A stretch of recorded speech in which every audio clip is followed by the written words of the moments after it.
Welcome back to 2G Fun Facts Online. Today, we are stripping away the pageantry and the politics of the Olympics to look at the machinery underneath. When the flame is lit at the San Siro Stadium in February 2026, it is going to shine a light on one of the most ambitious engineering experiments in modern history. We are talking about the Milan-Cortina Winter Games. Now, usually, hosting the Olympics is a terrified race against time to build massive venues that often turn into ghost towns, what urban planners call the cathedral in the desert model.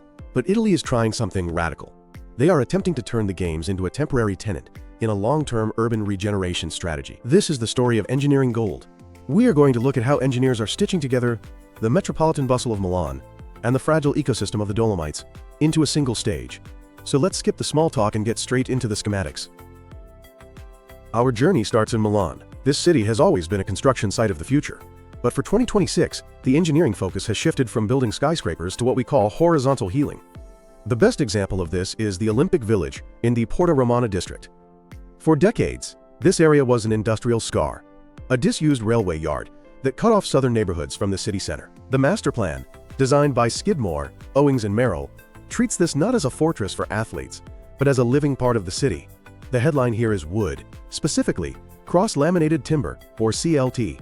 The residential blocks utilize a hybrid construction model that is fascinating. Unlike traditional concrete pours, which are slow and carbon-heavy, these buildings use modular construction.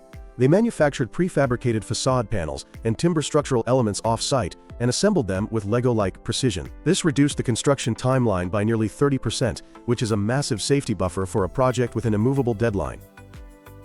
From a physics perspective, the use of CLT provides a high strength-to-weight ratio. This reduces the load on the foundations and allows for a lighter environmental footprint. The timber acts as a carbon sink, locking away CO2. But the true genius is the temporal flexibility. Most Olympic villages are built as hotels, and then awkwardly retrofitted into apartments later. Porta Romana was designed in reverse. It is essentially a student housing complex for 1,700 students that will temporarily serve as an Olympic village. The internal partition walls are designed to be soft, meaning they are easily removable. The plumbing and electrical chases are accessible and modular. This allows them to reconfigure units from athlete suites to student dormitories with minimal demolition. It is a legacy-first design philosophy. They also treated the site as a metabolic system. A massive array of rooftop photovoltaics covers 30% of the energy needs, and they implemented a closed-loop water system. Gray water from showers and sinks goes through a phytoremediation process, using plants to filter contaminants, and is then reused for irrigation and toilet flushing. This cuts potable water demand by nearly half, which is critical given the increasing droughts in northern Italy. Now, let's move to the Santa Giulia district. While Porta Romana is healing a scar, Santa Giulia is growing a new heart. This is the site of the PalaItalia, the only new permanent competition venue being built in Milan. It will host ice hockey, which presents a brutal thermodynamics challenge. You need a frozen sheet of ice at -5°C on the floor, while thousands of spectators just meters away need to be comfortable at 20 degrees. If you get this wrong, you get fog on the ice or sluggish players. The PalaItalia uses a sophisticated air curtain technology.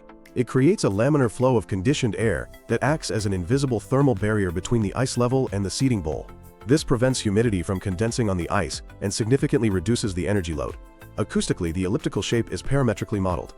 It is inspired by Roman amphitheaters to optimize sightlines, but the geometry controls reverberation times so that the arena can host a rock concert after the Olympics with the same audio fidelity as a hockey match.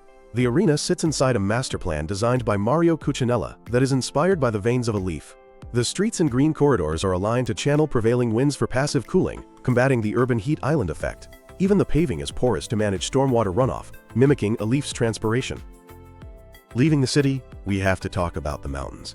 The games are climbing into the Dolomites, a UNESCO World Heritage Site, where engineering faces gravity and geology. The most controversial and technically difficult project is the Cortina Sliding Centre. The IOC actually suggested using an existing track in Austria to save money, but the Italian government insisted on rebuilding the historic Eugenio Monti track.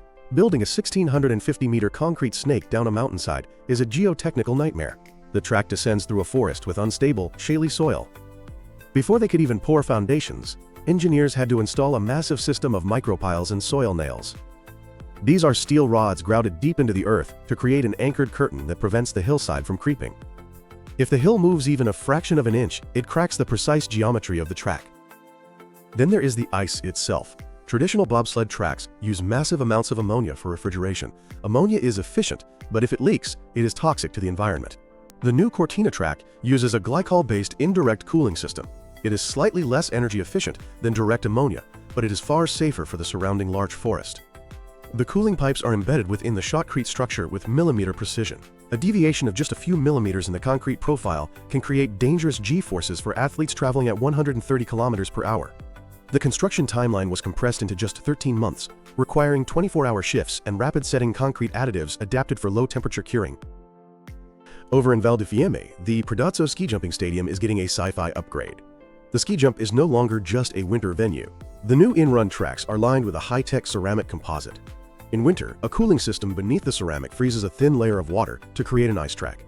In summer, the ceramic itself provides a low-friction surface that mimics the glide of snow, allowing athletes to train year-round without energy-intensive refrigerated tunnels. They are also tackling wind.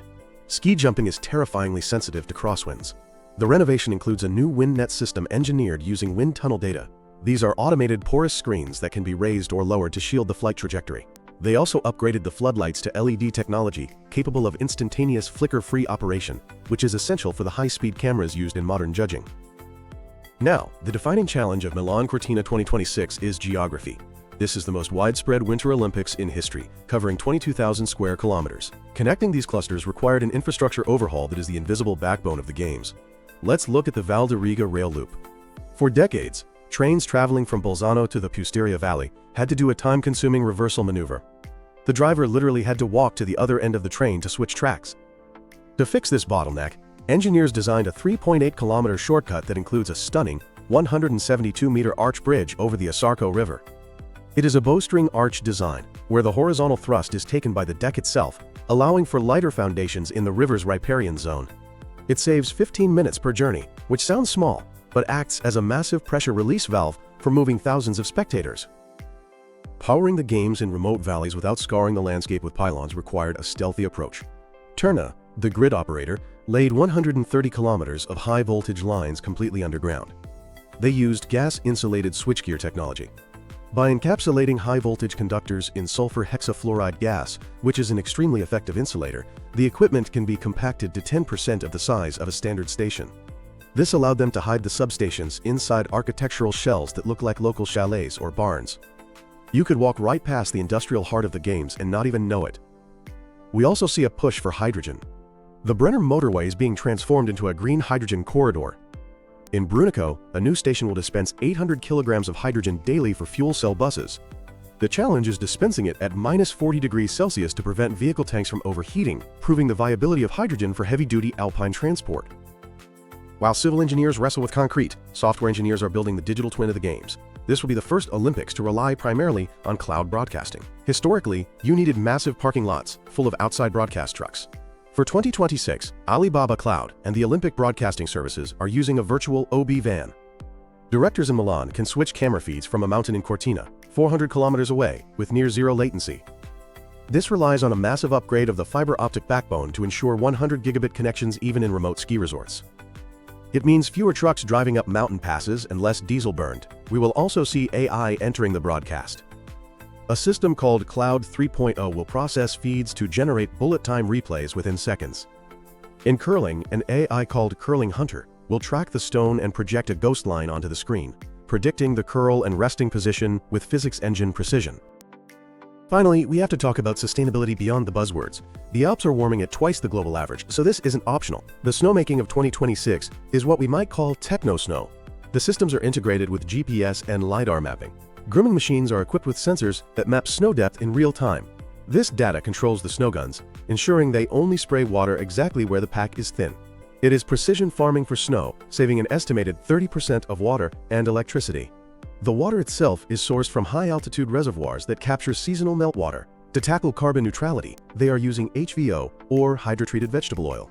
This biofuel, produced from waste fats, will power all temporary generators, reducing CO2 emissions by up to 90% compared to fossil diesel. Ultimately, the engineering of Milan-Cortina 2026 is about people. It is about the student who will sleep in that timber room in Porta Romana in 2027. It is about the commuter who gets home earlier because of the new rail loop. It is about the local resident who no longer sees power lines blocking the mountain view. This is engineering gold. It is not a medal. It is a victory of resilience and adaptation. By refusing to build cathedrals in the desert, Italy is showing that the best Olympic legacy is not a monument, but a working, living piece of a sustainable future. The engineers aren't just building for 2 weeks in February. They are re-engineering the DNA of the Italian Alps for the next century. Thanks for listening to G Fun Facts Online.